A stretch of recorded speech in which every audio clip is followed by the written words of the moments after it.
The Holy Gospel according to St. Mark. As Jesus came out of the temple, one of his disciples said to him, "Look, teacher, what large stones and what large buildings." Then Jesus asked him, "Do you see these great buildings? Not one stone will be left here upon another. All will be thrown down." When he was sitting on the Mount of Olives opposite the temple, Peter, James, John, and Andrew asked him privately, "Tell us, when will this be? And what will be the sign that all these things are about to be accomplished?" Then Jesus began to say to them, "Beware that no one leads you astray. Many will come in my name and say, 'I am he,' and they will lead many astray. When you hear of wars and rumors of wars, do not be alarmed. This must take place, but the end is still to come. For nation will rise against nation and kingdom against kingdom. There will be earthquakes in various places. There will be famines. This is but the beginning of the birth pangs." The Gospel of the Lord. Congregation may be seated. Now, I do hope y'all really do listen when our lectors are reading the lessons before this, because our text for today's sermon is the passage from Hebrews that Shannon read just a minute ago.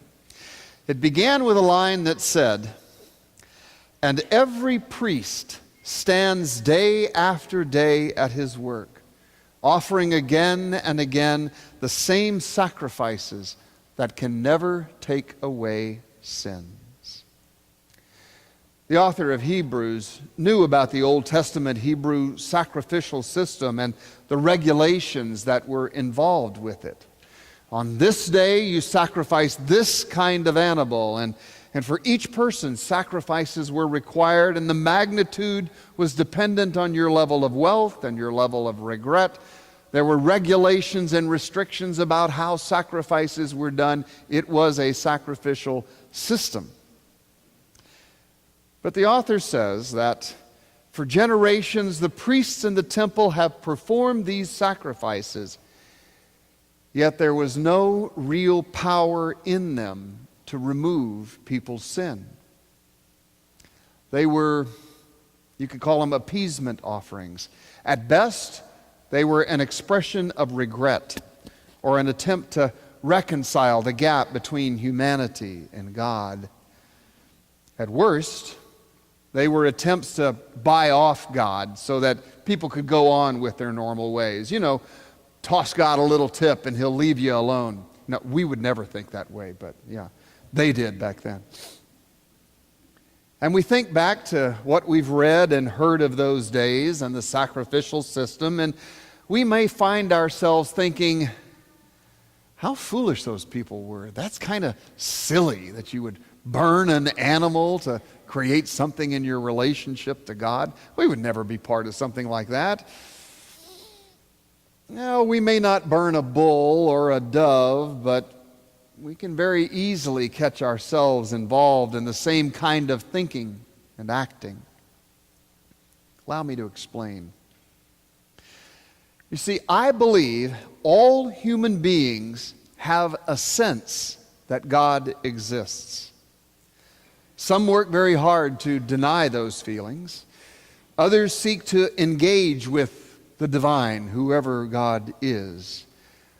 But I believe we all have this sense of the divine, that there is someone larger than ourselves who's the power behind the universe. And I believe we also have something in us that tells us we are something less than God. That there is this huge gap, a gulf, really, between us and God that somehow needs to be bridged, brought back together. And from time immemorial, human beings have attempted to bridge this gap, to draw closer to God, to build a stairway to heaven, if you will. Many have tried through sacrificial rituals, thinking that if we do these things, then the gods will be pleased and maybe they won't wipe us out. In more modern terms, we engage in this kind of behavior anytime we get into if-then thinking in our relationship with God. You know, if I do X, then God will accept me. If I do X, then God will love me.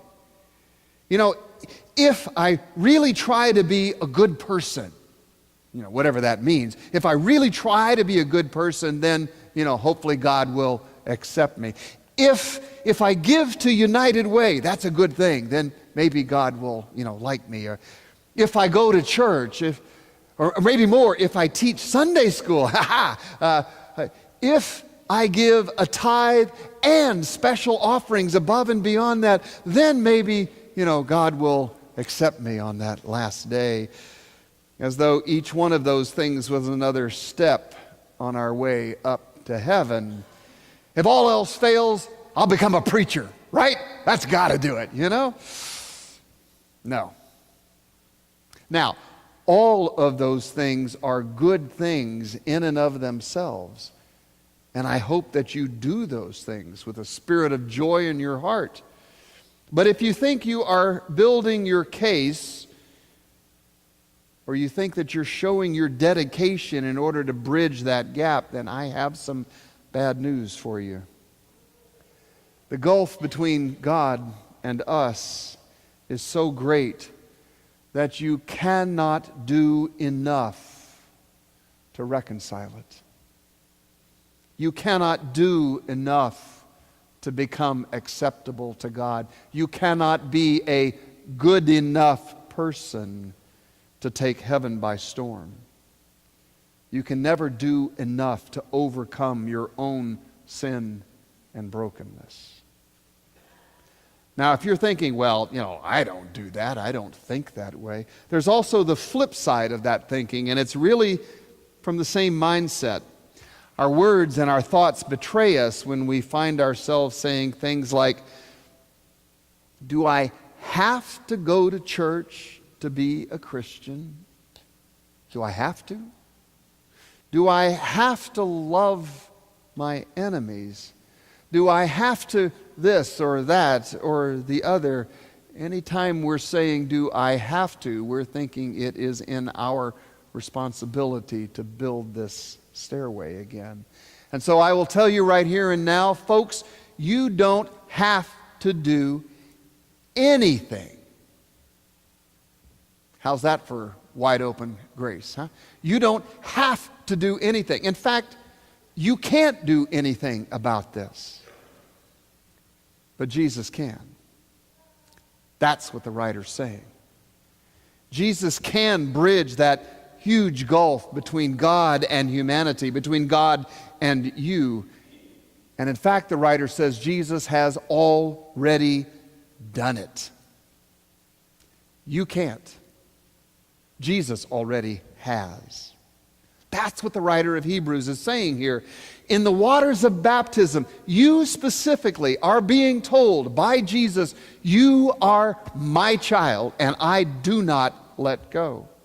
Right? Jesus says, I have decided, I have acted. You don't have to build a stairway to heaven, for I have come down from heaven to you to claim you as my own child, to forgive you your failings, to restore you into relationship with me. God has come down to us in the child of Bethlehem. God has drawn ultimately close to us at that cross. For our sake, he has gone through death itself in order to conquer sin, death, the power of the devil, so that we might know we are loved infinitely by God. Christ has already accomplished this. You heard him declare it on that one big day. It is finished once and for all time. And the even more incredible news, the writer of Hebrews says that not only does Christ forgive our sin, he then forgets it as well. You're familiar with the old phrase, forgive and forget? It's a really nice phrase, but the sad thing is, we don't have the power to do that. We human beings cannot intentionally forget something. We can't hit the delete button in our brain and no longer remember what we've experienced. That's part of why our forgiving one another can be hard work. And it can take a long time to accomplish because we can't forget. We can forgive, but we do not have the power to forget. But God does. God can. And Hebrews is saying God has not only forgiven, but forgotten. So there is no longer any barrier between us and God. Imagine that. God forgives and forgets. Oh, we continue to remember our offenses, and so we can have a hard time letting go of them, even when God has promised us He has forgiven and forgotten. You know, in past years reading this passage, I'd always picture a little scenario where I'd be talking to God and saying, okay, once again, you remember what I was confessing? And God says, no. What? It's gone. Today's a new day. We start from here. Forgive and forget is something that God has done. What this means is, no matter what you have done, no matter what has been done to you, you are forgiven. You are made new this day. You are loved by God without limits. And that is the good news of the gospel that has come down to us in Jesus Christ. Therefore, the writer says, let us hold fast, not to our own good deeds, which can be very worthwhile, but hold fast instead to the confession of our hope, Jesus Himself. For He is faithful to us. And that's the big point. It's not about our faithfulness. It's not about our righteousness or our deeds or our decisions to follow Jesus and saying the sinner's prayer. It's not about that. That is flawed at best, even when sincerely given. The story is all about God's faithfulness to us, expressed most clearly in Jesus of Nazareth. And our writer says again, therefore, as Jesus is supremely faithful to us, let us now seek to be faithful to Him. You got to get the horse in front of the cart. That's the difference. He says, therefore, let us provoke one another. Now, whenever we use that word provoke, we're always provoking people to anger or provoking people to fear or hostility. He says, no, let us provoke one another to love and good deeds. That's our task. Provoke one another to love and good deeds, not neglecting to meet together for worship, as some folks do. The attitude's there. I put it in, but the attitude's there. Not neglecting to meet for worship, as some folks do. Instead, let us encourage one another to follow the one who has drawn close to us, the one who has been faithful to us. What a concept. Christian faith isn't about trying to show who is more righteous or who's made it higher up the stairway to heaven.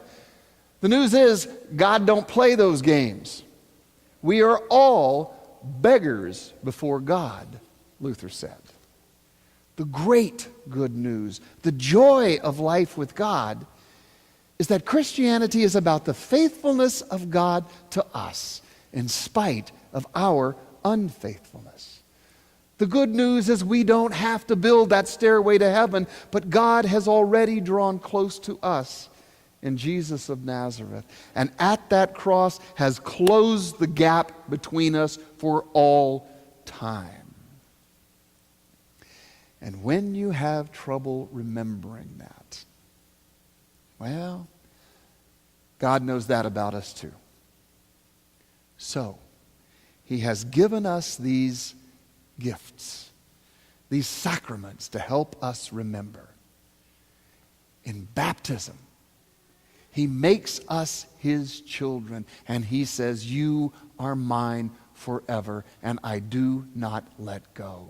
And we remember our baptisms every time we're doing this.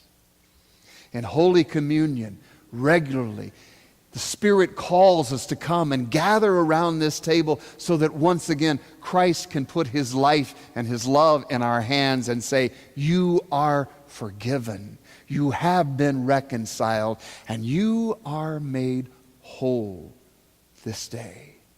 Again and again and again, because God knows us well. And still, God loves us. And for that, we join the heavenly chorus in singing forevermore. To God be the glory. Amen.